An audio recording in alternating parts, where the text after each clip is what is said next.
Aware of the horrifying situation that continues to unfold across the Los Angeles area as wildfires destroy tens of thousands of acres. And all of us are thinking of all of you whose lives have been turned upside down by this. By now, you're also likely aware the NFL has moved Monday night's game from SoFi to Arizona.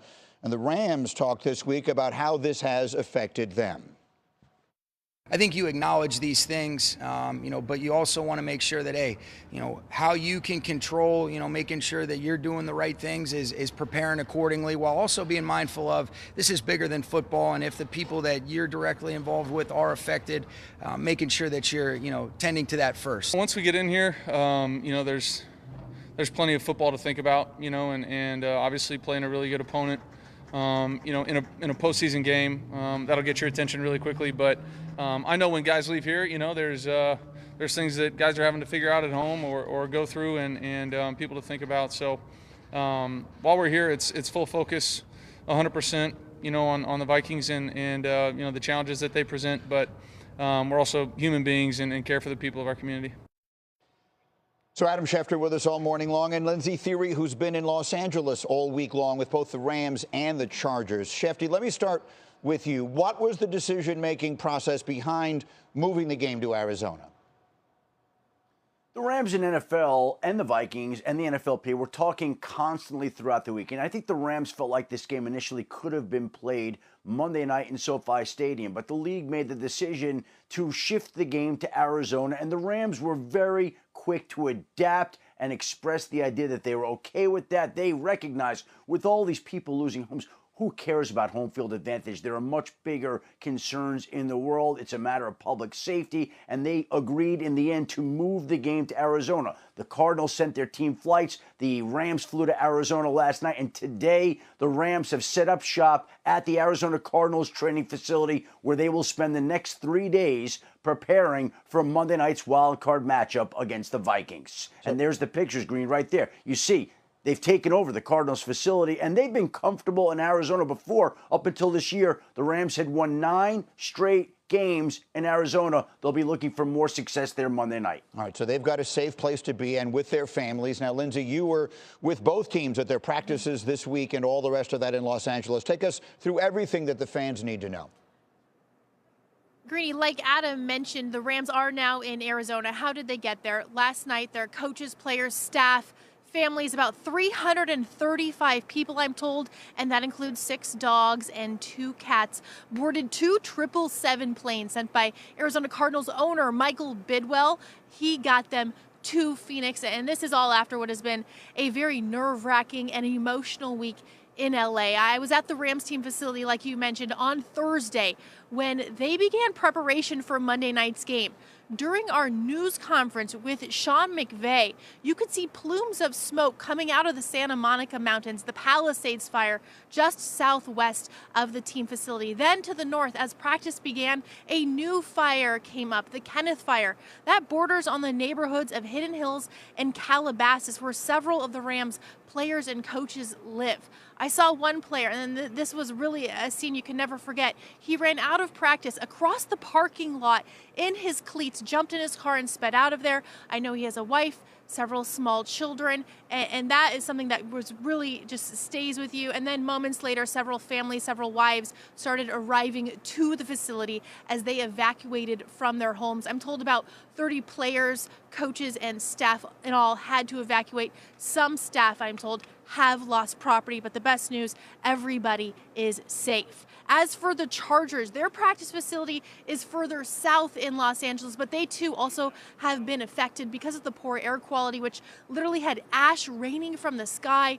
They shortened their practices, and even some players chose to wear masks during those practices. Jim Harbaugh says his daughter was evacuated when a fire broke out in Hollywood.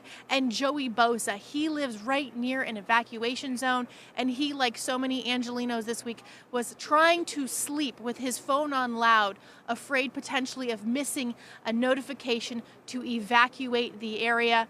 Bosa, before departing, I should say, for Houston, Bosa saying he just hopes he has a home to return to. All right, Lindsey, thank you so much. We'll come back to you as we continue again in Houston for the game today. And Schefty, the latest from you as we go. And let me bring it over here and listen. I mean, the impact of this horrific tragedy is so much greater than football. It almost feels strange asking football-related questions, but that's what our show is about. So, Rex, you're a coach. I mean, imagine yourself in the midst of this unimaginable disruption. How, if at all, does it impact the way the game is played on Monday? Well, I mean, unfortunately, it is going to impact it. Of course, it's going to. The human side of things, you can't just assume that it's not going to. I will say this: a class act by the Bidwells for sure. Yeah. You know, sending the planes and all that. And I think the way the Rams have approached this, you know, bringing the families and everything else, because obviously you can't just go there and your family stand.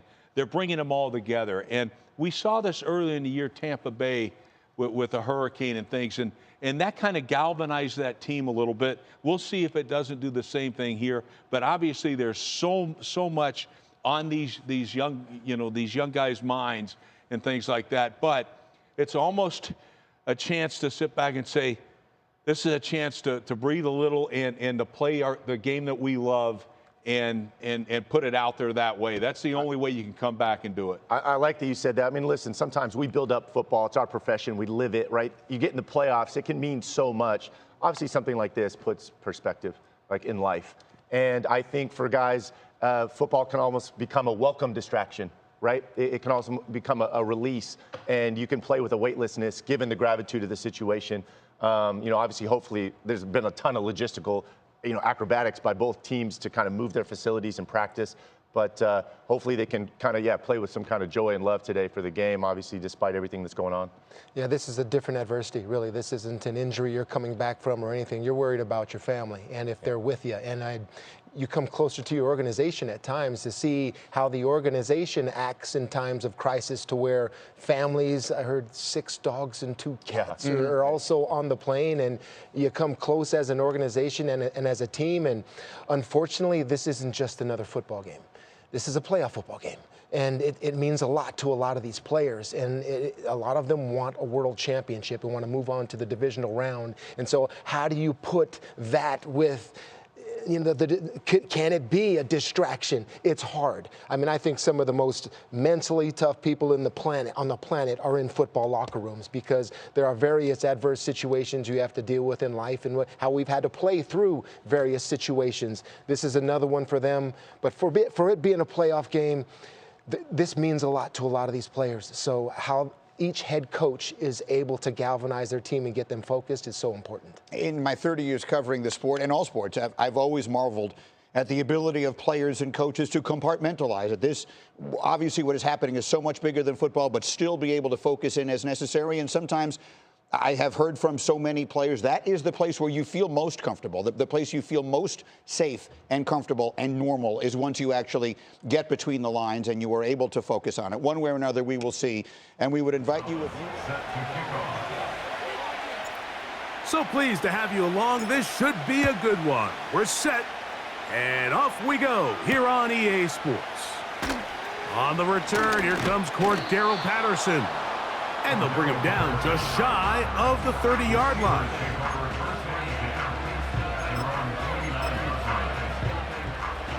So they come to the line for first down and 10.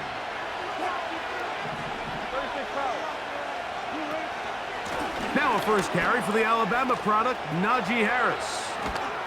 And he's going to be brought down up past the 45.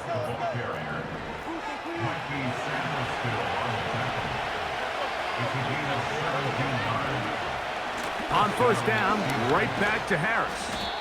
And he'll get forward for a couple. It's second down.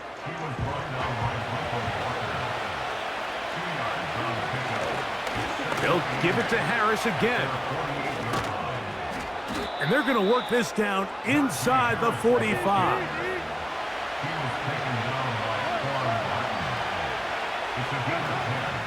Another run here with Harris. And he'll work forward for about 3. It's second down.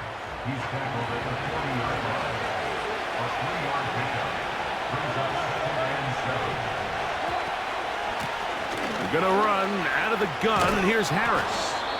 He'll pop this ahead for about 4, but it will set up third down.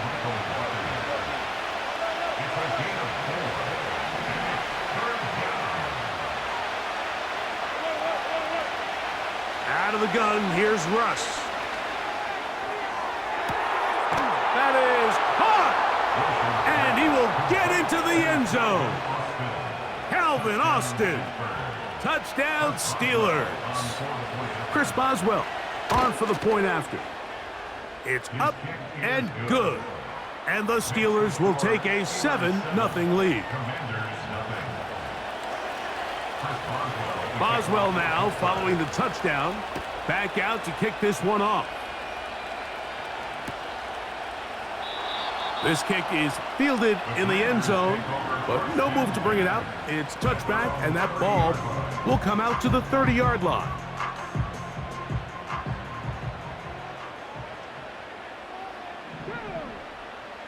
Right to the air goes Daniels. They try to set up the screen, but this one doomed from the start. It's incomplete. They'll try again here. 2nd and 10.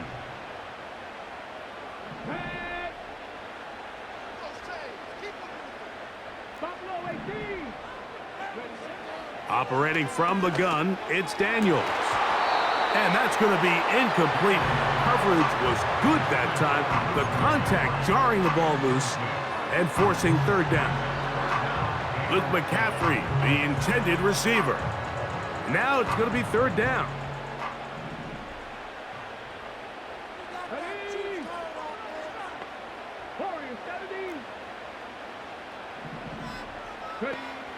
From the shotgun on 3rd down, Daniels. 15-yard pickup there. 1st down, Washington. And this is what you can do when you have one of the best receivers in the game. You understand that even if the coverage is not perfect for the play call, sometimes it's just as simple as my guy is better than your guy, and we're going to just keep giving him a chance. Off he goes.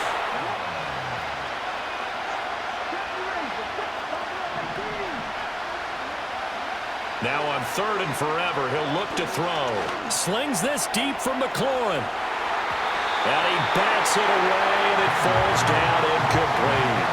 Trying to get something positive to happen here before the break, and they sure need it. They went for the big one, but it winds up incomplete.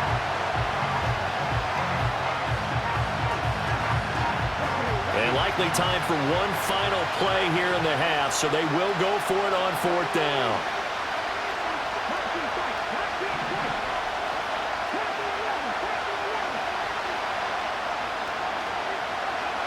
A final shot before break.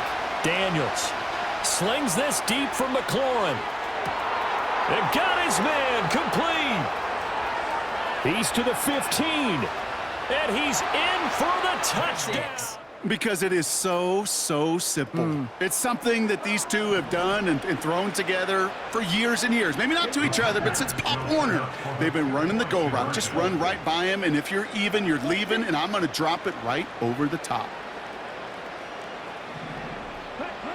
Now to throw. And the conversion is no good as that pass falls incomplete. Going to be a little armchair quarterback after that call. Looked like the defense knew exactly what was coming. You know, time making this all but impossible, but they're going to try for the onside kick here anyway. And this is going to be covered up by the Commanders. That should just about lock up the win.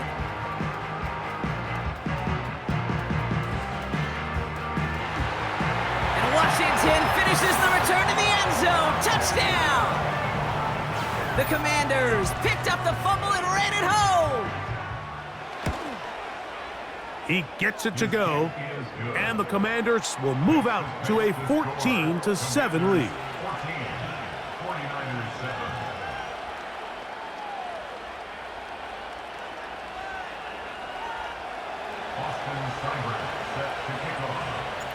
Seibert now following the touchdown. He's out to kick it away.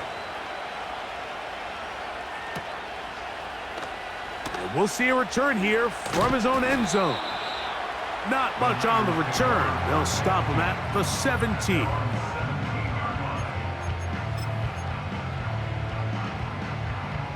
Boy, some bulk in the formation on that right side here for 1st and 10.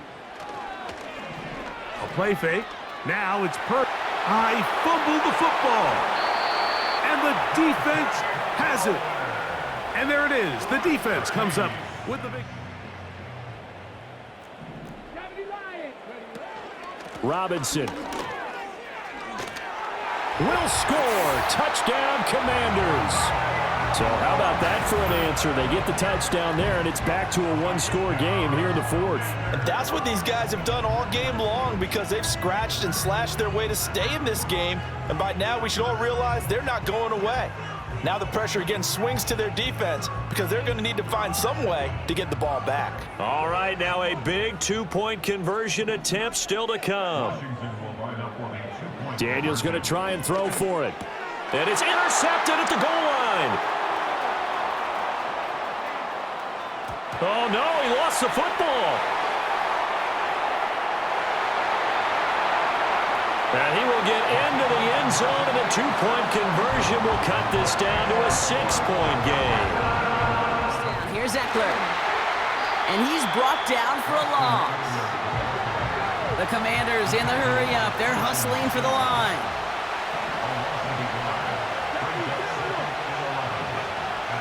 To throw. That's complete. Here's Brown. And they bring him down. Looks like he got it to the 27.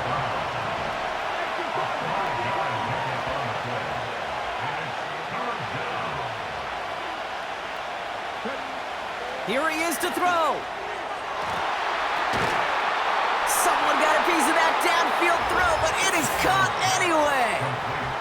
And that's a Washington touchdown. So there's part one, Brock. They get the touchdown that they desperately needed. Now, you'd imagine, comes a try for two. Yeah, and this might be just as tough as to go get that touchdown they just did because, well, they work on two-point conversions, but they're difficult.